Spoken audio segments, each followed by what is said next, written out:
हम question number लेते हैं पहला क्वेश्चन देखिए क्या कह रहा है। क्वेश्चन पे ही सब कुछ टिका हुआ है। क्वेश्चन ध्यान रखें अपन, निम्न संख्याओं के वर्गमूल ज्ञात करने पर इकाई अंक क्या होगा, यानी ज्ञात करें।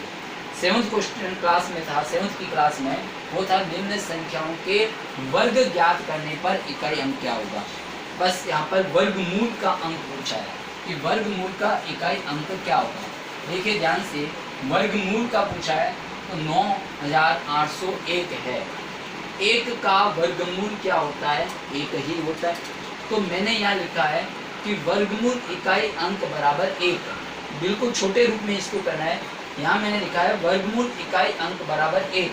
एक ही क्यों होगा, क्योंकि जब हम एक को वापस एक की गुणा करते हैं तो एक ही आएगा। इसलिए इस संख्या का जब आप वर्गमूल निकालोगे तो वर्गमूल में एक का वर्गमूल एक ही होगा। सेकंड क्वेश्चन देखिए, अब आपको पीछे दिया हुआ है 6, 99,856। अब आपको इसमें पूछा वर्गमूल का इकाई अंक क्या होगा। तो आपको ये ध्यान रखना है कि जो भी आप वर्गमूल की संख्या लाओगे, यानी इसका जो भी वर्गमूल आएगा उसको वापस जब हम गुणा करें तो इकाई अंक यानी पीछे क्या आना चाहिए, 6। तो 6 पीछे कौन कौन से कंडीशन में आएगा, 6 पीछे चाहिए अपन को। तो मैंने यहाँ लिखा है वर्गमूल इकाई अंक, एक तो 4 आएगा, एक 6 आएगा। 4 और 6 कैसे पता लगा, क्योंकि अपने मन में हल करके भी देख सकते हैं कि 4 का वर्ग कितना होता है, 4 × 4 16। तो वापस यहाँ पर 6 मिल जाएगा। इसी प्रकार 6 लाना है हमें, तो 6 के लिए 6 को जब 6 से गुणा करते हैं तो 36 होता है, और 36 में इकाई अंक कौन सा आता है, 6। तो इसके वर्गमूल का इकाई अंक या तो 4 आएगा या आपके 6 आएगा। और फाइनल क्या आएगा वो अपन को वर्गमूल करने के लिए कहा नहीं गया, इसलिए अपन नहीं करेंगे। और करके भी आप देखना चाहो तो देख सकते हो। नेक्स्ट क्वेश्चन है, उसमें आपके पास यहाँ फिर 1 है। तो 1 है, 1 पर यहाँ पर 1 क्यों आया, क्योंकि देखो वही बात वापस आ गई यहाँ पर कि 1 के लिए यहाँ पर 1,9। 1 का वर्ग यानी 1 होता है, और 9 का वर्ग 9 नम कितने होते हैं, 81 होता है। 81 में भी 1 आता है। अब मैंने यहाँ 1 लिखा है जबकि यहाँ भी 1 है। हो सकता है इसको हल करने पर भी आपके पीछे 9 आ जाए। 1 का लिखा हुआ है कि 1 आए, 1 की जगह यहाँ पर 1,9 भी हो सकता है। आप वर्गमूल करके देख सकते हो इकाई अंक कौन सा है। ये इतनी बड़ी संख्या है। अब इकाई अंक अपन को चाहिए, यहाँ पर क्या आएगा वो पूछा है, 25 है। 25 मतलब 5 है। तो 5 का 5 ही क्यों आएगा, क्योंकि जब 5 को आप वापस 5 से गुणा करते हो तो 25 आता है, और हमें वर्ग मिलने पर 5 चाहिए।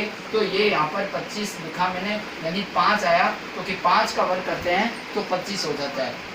ये हमारे लिए क्वेश्चन नंबर हो गया पहला। दूसरा क्वेश्चन देखिए, बिल्कुल सरल है, बहुत छोटे रूप में दिखा रहा हूँ मैं, छोटे रूप में ही करने लायक है। इसने पूछा है बिना गणना किए वह संख्या बताएं जो वास्तव में पूर्ण वर्ग नहीं है। गणना नहीं करनी है, कैलकुलेशन नहीं करना है, वर्गली आपको बताना है। तो मैंने टॉपिक जब शुरू कराया तो मैंने आपको एक नियम दिखाया, वो नियम दोबारा वापस नोट करें आप कि कौन सी संख्या वर्ग होती है कौन सी नहीं है, उसी को हम ध्यान से देखेंगे।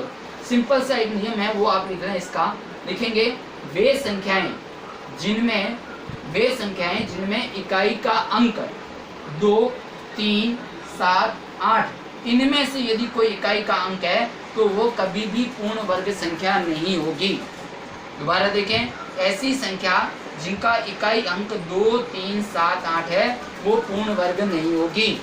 दूसरा नियम इसी का अपोजिट, ऐसी संख्याएं जिनका इकाई अंक 0, 1, 4, 5, 6, 9 में से होगा वो पूर्ण वर्ग है। या तो आप दोनों नियम याद करें या एक नियम भी याद करेंगे तो दूसरा काम हो जाएगा।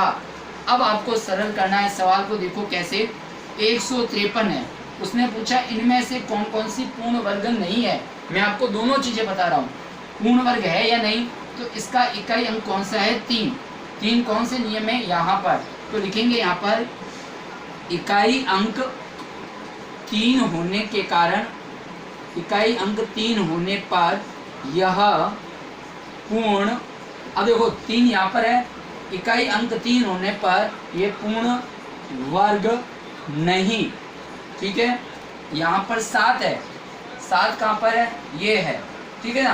तो अपन को ये ध्यान रखना है कि जिन संख्या के पीछे 2, 3, 7, 8 होती है वे पूर्ण वर्ग संख्या, वे जो है पूर्ण वर्ग संख्या नहीं होती। तो ये यहाँ पर अपन को देखना है 7 है, तो 7 है, तो ये भी संख्या हमारे पास 7 होने के कारण पूर्ण वर्ग नहीं है।